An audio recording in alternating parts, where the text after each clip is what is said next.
I'm Dylan Kraskoff, and welcome to the revolutions of 1830 and 1846. Gangnam Style. Gangnam Style. Op, op, op, op. Oppan Gangnam Style. Gangnam Style. Op, op, op, op. Oppan Gangnam Style. Hey, sexy lady. Op, op, op, op. Oppan Gangnam Style. Hello everybody, welcome to the 13 o'clock news with your host Nick Carlson. Today, for our first segment, we go to our reporter Thomas Hatch, who's with Charles X. Hello, and here is Thomas Hatch with the news.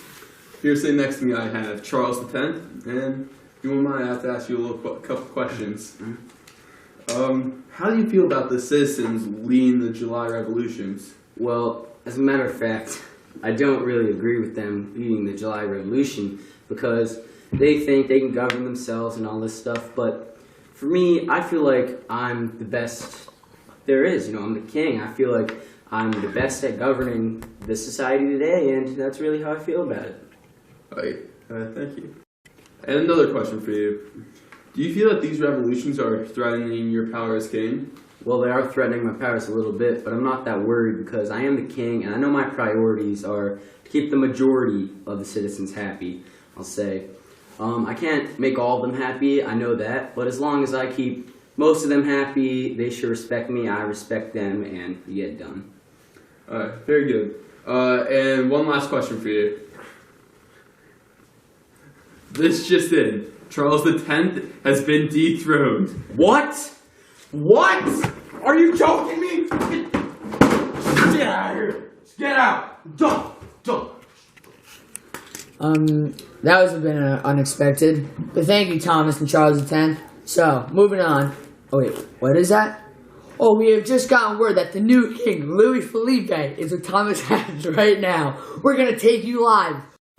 And just so happens that today on the set we have the new king, Louis Philippe. Hello, nice to meet you. Nice to meet you too.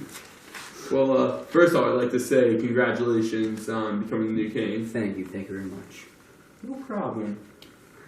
And now I just have a couple questions for you. Mm-hmm. Now, most people would consider it an honor to be king, but for you, it runs in the family. Yeah, it does. Being Charles X's cousin now, it's really might be a little weird at the dinner table. You know what I'm saying? But it's all good. We got it. Alright. And one big question that everybody's asking is, how are you going to govern our country? Well, seeing what Charles X did, really, he didn't consider the citizens into the whole govern part of it. So I'm going to try to have a little bit more freedom, have the citizens try to govern a little. Obviously, I'm king, so I'm going to do the majority of it, but have them get in there. And, he got dethroned for not considering them, and hopefully I won't get dethroned, and I'll be the better king here. Sounds great, because we all know that Charles X wasn't the best king for everybody. No, never liked that cousin. So basically what you're saying is you're just going to do most of the opposite of what your cousin did, so you don't get dethroned. Pretty much, yeah. That's good. And this is your 13 o'clock news.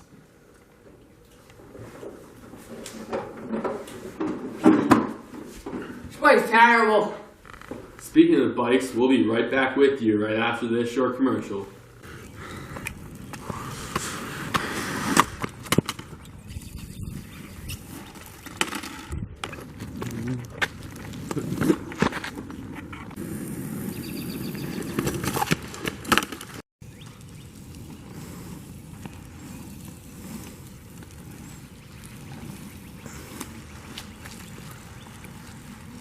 What is that?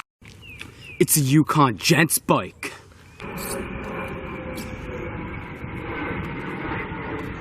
Get the Yukon Gents bike today at your local store. Great way to transport, great and sturdy, and the best product around.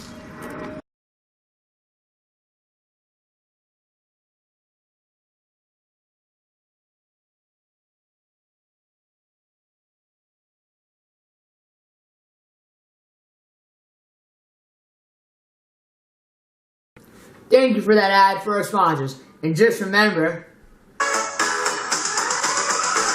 when you're far from home and you don't have time, what you gonna ride? Yukon Gents Bike! Jeez, can't believe they got me to sing that. But anyways, we go back to Thomas Hatch for the final interview of the 13th hour. And here, I'm with Nick Carlson, who is an expert on most European countries. So Nick, what would you say inspired the outbreak of uprisings elsewhere in Europe? Well, I would say that the big revolt that happened in Paris was probably the start of it all. After seeing what happened in Paris, the other European countries thought that now this is the time where they can revolt against their leaders. So you're saying really it was the revolts in Paris that sparked all of this? Yeah, they're the beginning of everything. Alright, and in 1830, what took place in Belgium? There was one great notable success that took place in Belgium. In the news of the Paris uprising, it ignited a revolutionary spark in which students and workers, they threw up barricades in Brussels, and they thought that they would benefit themselves from the separation of Belgium. Oh, very good. Well, I also heard that because of the Paris uprisings and revolts, that Poland decided that they wanted to take action. Do you care to elaborate on that? Well, it didn't work out too well. Unlike Belgium, Poland didn't win their independence, and unfortunately they're still under rule from the leader. Thank you. And that's it for today for the 13 o'clock news of the revolutions of 1830. And that's going to wrap up our show. Tune in next time on the 13th hour. See ya!